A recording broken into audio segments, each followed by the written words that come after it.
नमस्कार दोस्तों, आज हम इस वीडियो में आपके साथ डिस्कस करेंगे ड्राई सम्प लुब्रिकेशन सिस्टम के बारे में।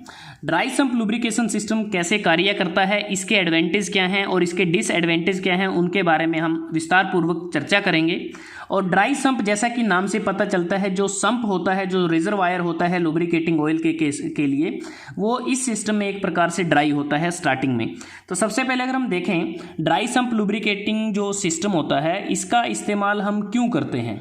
इसका बेसिकली हम इस्तेमाल करते हैं जो लुब्रिकेटिंग जो ऑयल है उसे 4 स्ट्रोक या फिर जो लार्ज 2 स्ट्रोक पिस्टन ड्रिवन होता है इंटरनल कंबशन इंजन में, उसमें हम इसको यूज़ करते हैं। क्योंकि इस टाइप का जो लुब्रिकेशन सिस्टम है तभी प्रयोग किया जाता है जब जो अनयूजुअल या फिर एक्सट्रीम कंडीशंस होती हैं, जहां पर वेट सम्प ऑयल सप्लाई के साथ मैनेज नहीं करता, तब इस प्रकार के सिस्टम का इस्तेमाल किया जाता है। और वो अनयूजुअल एक्सट्रीम कंडीशंस कौन कौन सी होती हैं। बेसिकली जब रेसिंग कार होती है या फिर जो एरोबैटिक एयरक्राफ्ट या फिर जो हाई परफॉर्मेंस मोटरसाइकिल जहां हैवी एक्सेलरेशन होती है, तब इस प्रकार के लुब्रिकेशन सिस्टम का इस्तेमाल किया जाता है। या फिर शिप्स में जो लार्जर डीजल इंजन होते हैं वहाँ इसका इस्तेमाल किया जाता है। इसके अतिरिक्त जो ऑफ रोड ड्राइविंग होती है, ऑफ रोड ड्राइविंग जैसे आप देखें जब व्हीकल हमारा किसी मड में चलता है या डेजर्ट में चलता है या स्नो में चलता है या फिर कोई अनइवन सरफेस होता है, तो जब भी ऑफ रोड ड्राइविंग की कंडीशन होती हैं तब हम ड्राई सम्प लुब्रिकेटिंग सिस्टम का इस्तेमाल करते हैं।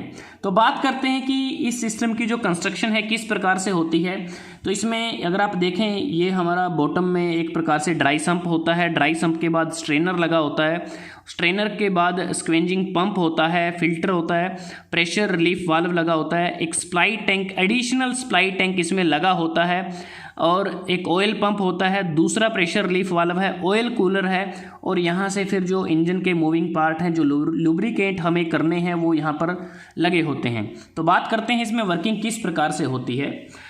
इसमें स्प्लाई टैंक में अगर हम देखें लुब्रिकेटिंग ऑयल को स्टोर किया जाता है, और यहाँ पर जो वेंट है इसकी मदद से जो एक्सेस एयर होती है उसको बाहर निकाला जाता है। और स्प्लाई टैंक से ऑयल पंप की मदद से ऑयल कूलर से होता हुआ जो लुब्रिकेटिंग ऑयल है वो हमारा इंजन के जो वेरियस बीरिंग और मूविंग पार्ट है वहाँ पे सप्लाई किया जाता है अंडर प्रेशर। ऑयल कूलर का काम होता है कि जो एक्सेस हीट होती है लुब्रिकेटिंग ऑयल में उसको रिमूव करना, क्योंकि ऑयल कूलर एक प्रकार से हीट एक्सचेंजर की तरह कार्य करता है। और जो यहाँ पर हमने प्रेशर रिलीफ वाल्व यूज़ किया है, यह एक प्रकार से सेफ्टी वाल्व की तरह कार्य करता है, क्योंकि जो एक्सेस प्रेशर होता है उसको रिलीव किया जाता है, ऑयल की लीकेज की जाती है, वापस उसको भेजा जाता है इस पाइप के माध्यम से, और फिर से उसको ऑयल पंप की मदद से रिसर्कुलेट किया जाता है। ये तभी करते हैं जब प्रेशर हमारा इंक्रीज़ हो जाता है, हमारी रिक्वायरमेंट से ज़्यादा हो जाता है।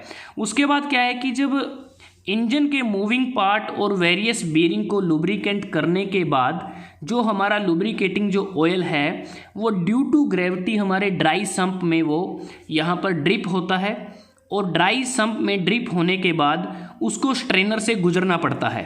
स्ट्रेनर का काम होता है कि कोई भी जो इम्प्योरिटीज़ हैं जो नेकेड आई से देखी जा सकती हैं, जो स्मॉल साइज़ की नहीं होती, उसको स्ट्रेनर के द्वारा रिमूव किया जाता है।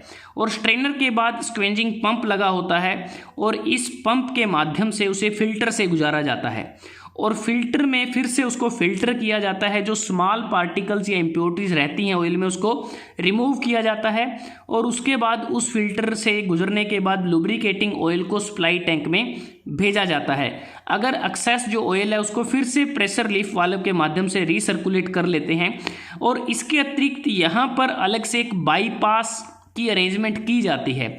उसकी अरेंजमेंट इसलिए की जाती है जहाँ पर ये प्रेशर रिलीफ वाल्व लगा है कि कई बार ऐसा होता है कि हमारा जो फिल्टर होता है ये चोक हो जाता है, क्योंकि अगर लुब्रिकेटिंग ऑयल में ज़्यादा मैलापन आ जाए या फिर ज़्यादा गंद आ जाए या ज़्यादा इम्प्योरिटीज आए, उसके कारण फ़िल्टर चोक हो सकता है। जब फ़िल्टर चोक हो जाता है तो उस लुब्रिकेटिंग ऑयल को इस प्रेशर रिलीफ वाल्व के साथ यहाँ पर एक बाईपास वाल्व लगा होता है, उसके माध्यम से फिर लुब्रिकेटिंग ऑयल को सप्लाई टैंक में भेजा जाता है। तो इस प्रकार से इसमें जो वर्किंग होती है, और जो प्रेशर रिलीफ वाल्व हम इसमें यूज़ करते हैं बेसिकली वो प्रेशर को मेंटेन करते हैं, रिक्वायरमेंट के अनुसार प्रेशर को मेंटेन किया जाता है। और जो स्क्वेंजिंग पंप आप देख रहे हैं इसका यूज़ होता है कि ये सक करता है या एक्सट्रैक्ट करता है लुब्रिकेटिंग ऑयल को ड्राई सम्प से और उसको ऑयल फिल्टर के थ्रू उसको डिलीवर किया जाता है सप्लाई टैंक में। तो जो ड्राई सम्प लुब्रिकेटिंग जो सिस्टम होता है इसमें जो प्रेशर सिस्टम हमने देखे हैं इनका मेनली काम क्या है कि कॉन्टीन्यूस हमारा फ्लो मेंटेन किया जाए ऑयल का, लुब्रिकेटिंग ऑयल का थ्रू आउट द सिस्टम, ताकि जो बीयरिंग होती हैं उनको हम लो टेम्परेचर पर मेंटेन कर सकें। अगर हमने इस सिस्टम में एक्सेस फ्लो कर दिया लुब्रिकेटिंग ऑयल का, उससे हमारी जो पावर कंजप्शन है फॉर रनिंग द पंप वो बढ़ जाएगी। तो इस प्रकार से जो ड्राई सम्प लुब्रिकेशन सिस्टम है वो कार्य करता है। अब बात करते हैं इस सिस्टम की एडवांटेज और डिसएडवांटेज की। ड्राई सम्प लुब्रिकेशन सिस्टम के प्रयोग से जो इंजन की रिलायबिलिटी है वो बढ़ गई है, क्योंकि ये जो एडवांटेज की हम बात कर रहे हैं ये वेट सम्प लुब्रिकेशन सिस्टम के अगेंस्ट हैं। ड्राई सम्प लुब्रिकेशन सिस्टम के एडवांटेज, इंजन की रिलायबिलिटी बढ़ गई है क्योंकि इस केस में कंसिस्टेंट ऑयल प्रेशर के कारण इंजन की रिलायबिलिटी बढ़ी है। उसके बाद ऑयल की जो कैपेसिटी हम यूज़ करते हैं सप्लाई टैंक के द्वारा वो भी इसमें बढ़ गई है, क्योंकि इसमें हमने अलग से एक एक्सटर्नल रेजरवायर का यूज़ कर लिया है जो वेट सम्प लुब्रिकेशन सिस्टम में यूज़ नहीं करते। इस केस में ऑयल टेम्परेचर को कंट्रोल करने की जो स्थिति थी उसको भी इम्प्रूव कर लिया गया है और व्हीकल की हैंडलिंग और जो स्टेबिलिटी है उसमें भी इम्प्रूवमेंट आई है ड्राई सम्प लुब्रिकेशन सिस्टम के केस में, क्योंकि जो व्हीकल की जो सेंटर ऑफ ग्रेविटी होती है वो लोअर हो गई है। क्योंकि हमारा जो सम्प है, जो ड्राई सम्प है, ये बेसिकली एक प्रकार से सैलो सम्प प्रोफाइल है अगर आप देखें, और जो इंजन को थोड़ा व्हीकल में और लोअर माउंट किया जाता है जिससे हमारी जो कॉर्नरिंग है वो इम्प्रूव हो गई है।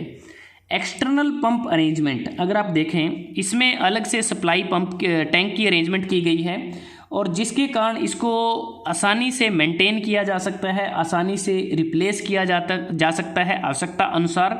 तो इसके कारण कह सकते हैं कि एक्सटर्नल पंप अरेंजमेंट से हमारी जो मेंटेनेंस है उसमें थोड़ा सा आसान हुआ है।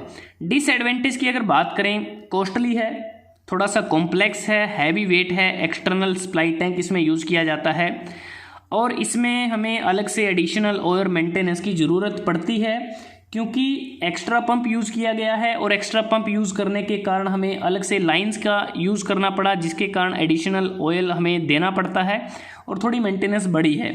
और इस केस में जो मेन डिसएडवांटेज रहती है वो ये रहती है कि जो स्क्वेंजिंग पंप होता है तो इसके फेलियर के चांसेस रहते हैं, ये एक मेन डिसएडवांटेज है। तो दोस्तों आज हमने इस वीडियो में आपके साथ डिस्कस किया ड्राई सम्प लुब्रिकेशन सिस्टम। अगर आपको ये वीडियो अच्छा लगा आप इसको लाइक कर सकते हैं, शेयर कर सकते हैं अपने दोस्तों के साथ, स्टूडेंट्स के साथ। जल्दी हाजिर होते हैं एक नए वीडियो के साथ, तब तक के लिए धन्यवाद। आपका दिन शुभ रहे।